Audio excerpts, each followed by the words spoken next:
What about a guy that's already in WWE that we'd like to maybe see in the ring? Talk about Nick Aldis. This is a guy, guys, to me, he's been the man in TNA. He's been the man in the NWA.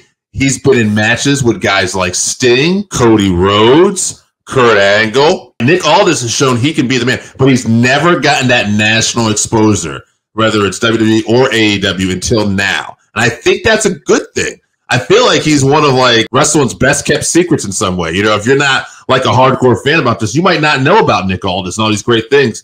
And I just think he shines in these segments with Roman and Paul. You know, when he's talking to Roman, he's holding his own. I'm the sharp end of the stick, you know? And even Paul, where Paul's like, get your hands off me, who are you talking to? He's like, you can tell he won a fatal four-way when he's done. It's like, okay, they're making him look strong. Do we see Nick Aldis in the ring at some point? Well, he's also a legit-sized man. When he stands face-to-face with Roman Reigns, you're not going, oh, shit, Roman Reigns can dominate this guy. Right. Nick Aldis is a big man. You're going, this guy's kind of big. If you don't know who he is, you're like, God, this guy looks kind of big next to Roman, right? And think about it. This is with him in a nice suit every week. Right. We forget how big Nick Aldis is underneath that suit also. For sure. He's not a little fella. I love Nick Aldis. I've always been a Nick Aldis fan all the way back to TNA, all the way through NWA. He's one of the best NWA champions of all time. I know we don't always count the lineage, but quite frankly, he's up there with his some of the great workers of all time. I hope he does get a match or at least get something in the WWE because, quite frankly, we deserve it as fans. It's funny you bring up lineage. What is the chance that we have an former NWA heavyweight champion versus another former NWA heavyweight champion in a WWE ring? Do we see Adam Pearce versus Nick Aldis pop? I mean, that's something they could do, but here's the thing. I don't want Aldis selling for Pearce. So I like Adam Pearce. I remember when he worked as Scrap Daddy. He is not the worker that Nick Aldis is. He was the NWA champion for very low-level NWA under Dennis Caruso and those guys.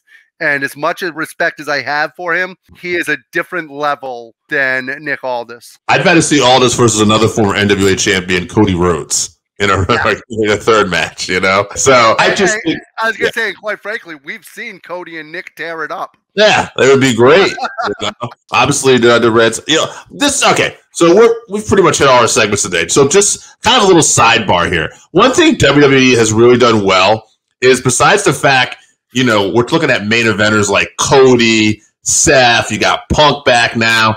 There are guys on the cusp here that, like, we could have some great matches we're not even thinking about right now. I was thinking about this week. LA Knight versus CM Punk.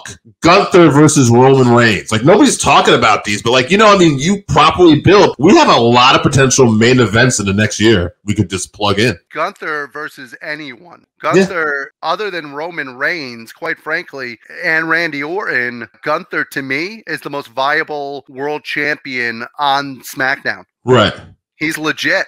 So you could put that. He's on Raw now. Yeah, I'm just thinking of potential matchups that we could. Yeah, because Logan Paul now is the U.S. champion. Well, that's like we talked about this WrestleMania 40 card happening. It's like LA Knight versus Logan Paul could be a match. Yeah. Logan Paul beyond the wrestling thing is someone. So when Gunther versus Brock Lesnar. When Jinder Mahal gets done getting beat next week by Seth Rollins, yeah, I saw you saying that Jinder could possibly win something. When Jinder gets beat next week, I have a sneaking suspicion that there's a good chance Gunther's actually the next challenger for Seth Rollins. That's an interesting match. I got one more question for you. Another question that got brought up at work this week, and I didn't know how to answer. Who's taking that IC title off of Gunther? Or will it be like a Ultimate Warrior scenario where he goes up against Seth Rollins at the Royal Rumble, he wins the World Championship at the Royal Rumble, he ends up dropping the Intercontinental Championship, and then ends up facing CM Punk versus Gunther maybe at WrestleMania. Yeah, it's funny because we're not really building that, but like all that's believable because Gunther's just so believable. The guy I thought at one point, but we've really gone away from that, was Chad Gable. I thought maybe after this, he was quietly building fans. They had great matches together.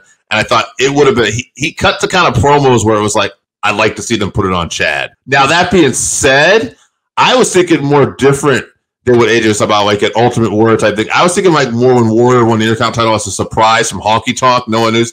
Maybe there's that guy out there. You look at there's a guy in NXT right now that just won the North American Championship. Oba Femi, I think his last name is. But big powerhouse guy, hitting big power bombs, stuff like that. You know, there's got Braun Breaker. I think it's going to be somebody on NXT that they think is ready for the next level. Might surprise us and go after Gunther. You know what I would love to see is by somehow in a fluke, R-Truth, Ron Killings actually take that Intercontinental title. I don't care what anybody says. R-Truth is legit. He is fantastic. And he's absolutely amazing to watch. That video he did with the Judgment Day was so good. Just the little things. Like when he says, I always wanted to be in Judgment Day, and now it's happening. He just makes this little sound of, and it's like, what? Where did that even come from? This is how well they're doing with this. I saw on Instagram, they're at an airport lounge, and the three members of the Judgment Day are eating at a table, and behind them is R-Truth, like three tables away, eating behind them. Absolutely phenomenal. Yeah, the Judgment Day in your house, like all that stuff, the little subtle things. Great job, and a great way to get somebody over who's not necessarily in the main event. But something that I would love to see, and I don't think you'll see it. How great would it be to see somehow R-Truth and Dominic Mysterio end up as the tag champs together because some kind of mistake with JD McDonough where they end up with the belts. Or as someone else would say, Tom and Nick Mysterio. Yes, Tom and Nick. Now, Dave, I like how you pronounce that dude from NXT's name. I'm not even going to attempt it, but I also like how you brought up Braun Breaker. So I'm going to say either Braun Breaker or possibly Trick Williams might be taking that. Oh, that'd be a good one, too. Trick Williams would be a great one. I don't see Braun Breaker only because of how great they're doing as a tag team right now. I love the chemistry between the two of them, and I'd love to see where they're going to go with this after the Dusty. I will throw one more guy out there from a story standpoint, and I'm not talking just about WWE, but we know Triple H appreciates his wrestling. Would there be a more fitting person than the guy who ended Gunther's longest NXT UK title reign, Ilya Dragunov, that then come up as a surprise and end the longest Intercontinental title reign he ever had? You could do something there, too. One last thing about Imperium. Great storytelling this week. They took the legitimate story from last week where Giovanni Vinci accidentally got knocked out, and they actually turned it into a great story this week by having Kofi now get beat the crap out of because of that. And I love the fact that they took the reality and blended it. That's fantastic. For sure. Yeah, that whole thing was handled very well. Von Kaiser, they gave him some fire.